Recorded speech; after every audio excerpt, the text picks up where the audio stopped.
I never thought my parents' love had conditions until the day of my accident. One mistake, one moment of bad luck, and suddenly I wasn't their beloved daughter anymore. I was a liability. My name is Sofia Martinez, and 3 years ago, I was on track to be the golden child of Martinez Industries, our family's technology manufacturing company.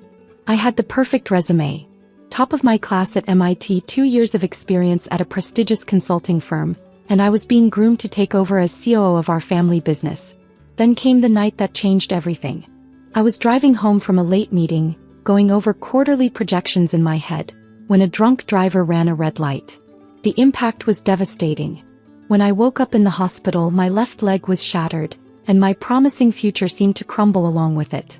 At first, my parents acted concerned. My father, Richard Martinez, visited daily, laptop in hand, discussing company matters as if nothing had changed. My mother, Diana, brought flowers and fussed over my pillows. But as weeks turned into months and my recovery proved slower than expected, their true colors emerged.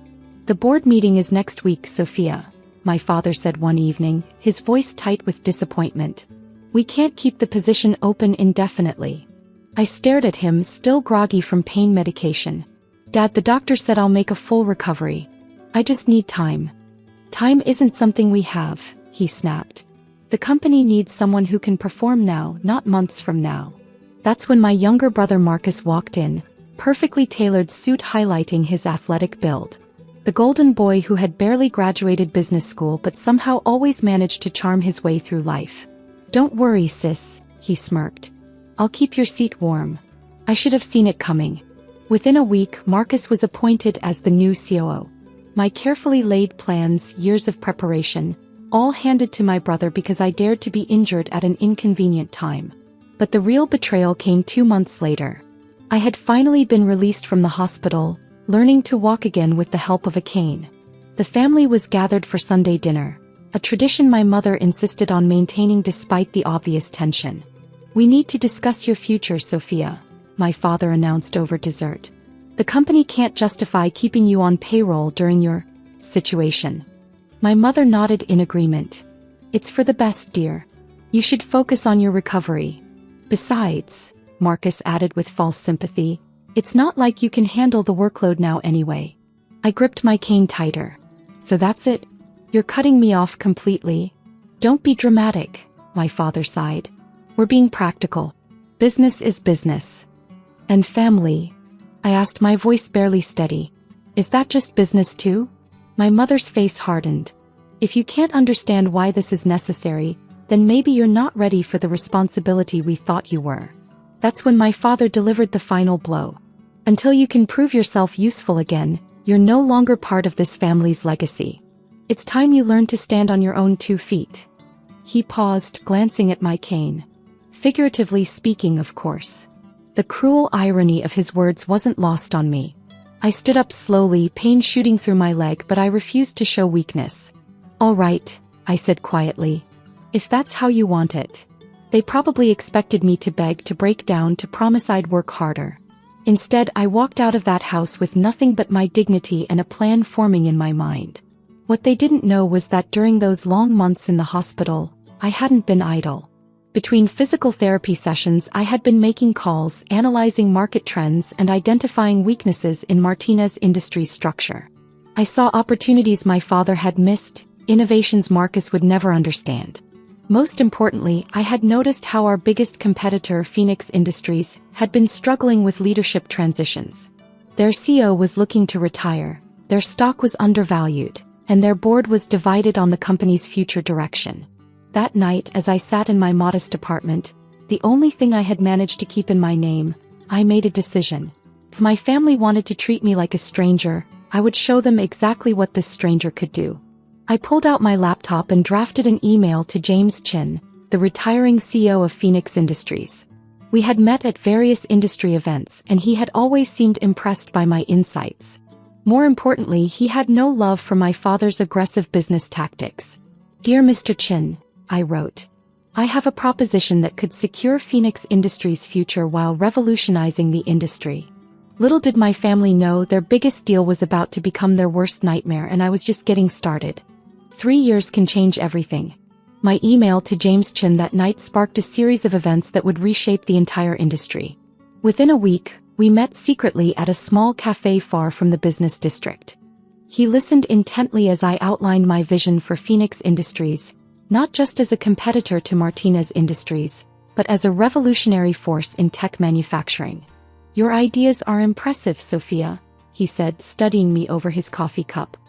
"But why should I trust you? You're still a Martinez."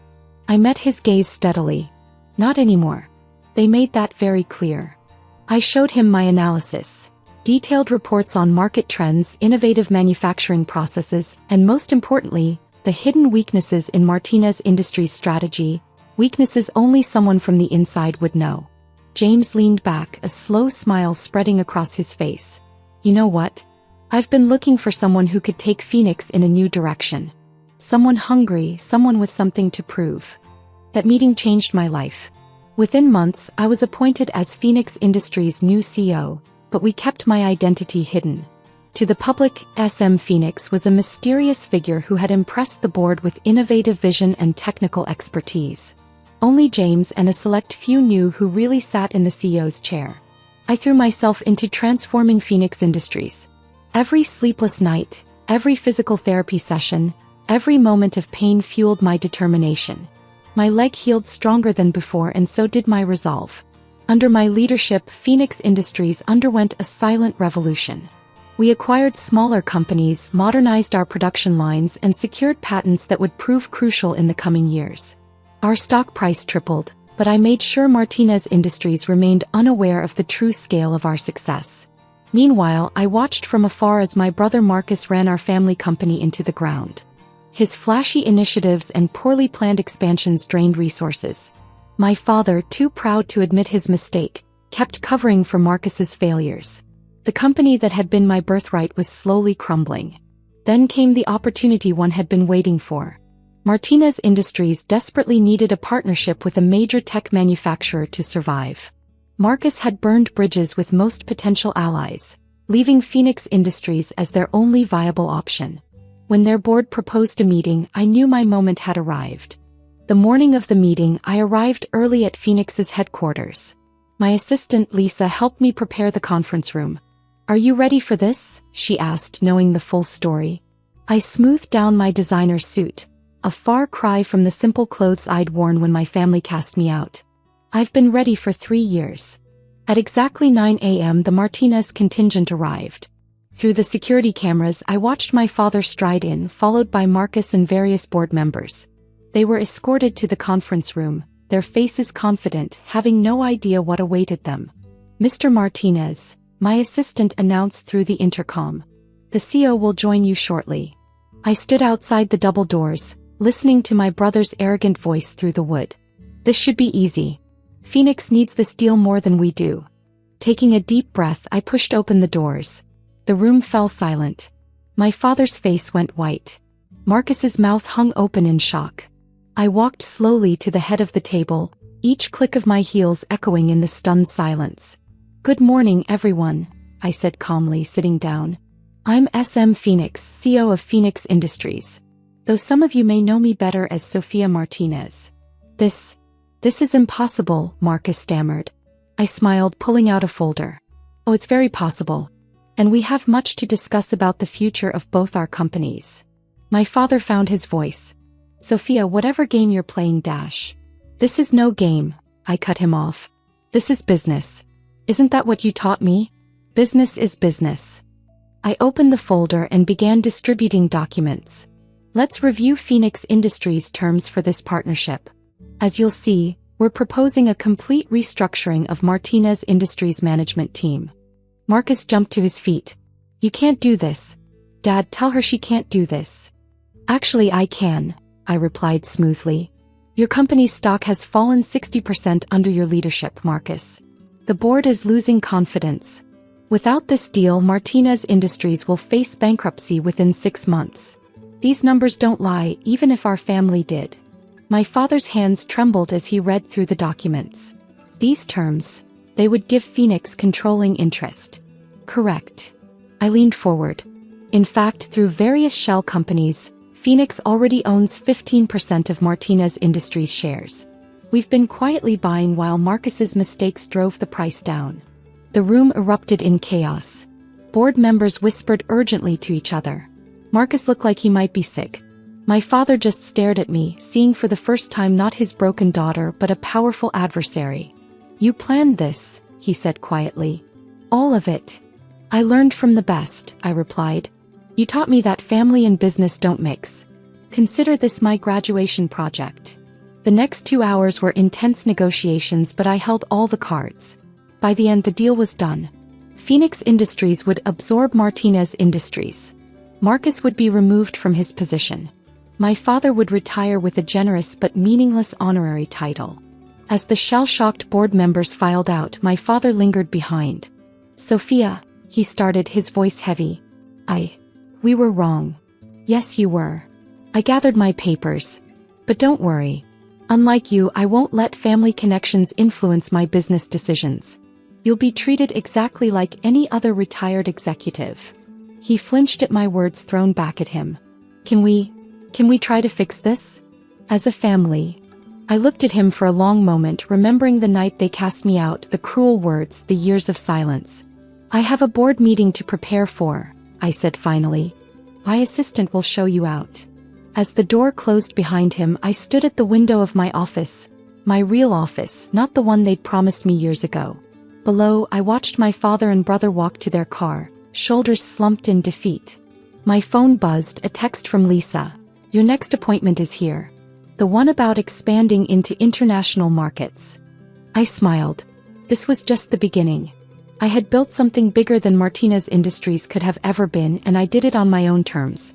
They say success is the best revenge, but they're wrong. Success is just the beginning. True revenge is making them watch as you surpass every limit they placed on you, every doubt they cast, every cruel word they spoke. I picked up my phone to respond to Lisa, my empire stretching out before me, built not on family names or inherited privilege, but on my own strength and determination. "Send them in," I typed. "And Lisa, cancel any future appointments from the Martinez family.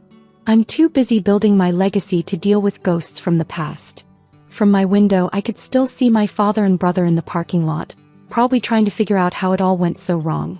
But I had stopped looking back. My future was ahead of me, and it was brighter than anything they had ever imagined for me. Sometimes, being cut off from your roots forces you to grow stronger than anyone expected. They thought they were ending my story that night at dinner, but really they were just setting the stage for my greatest triumph. And this was only the beginning.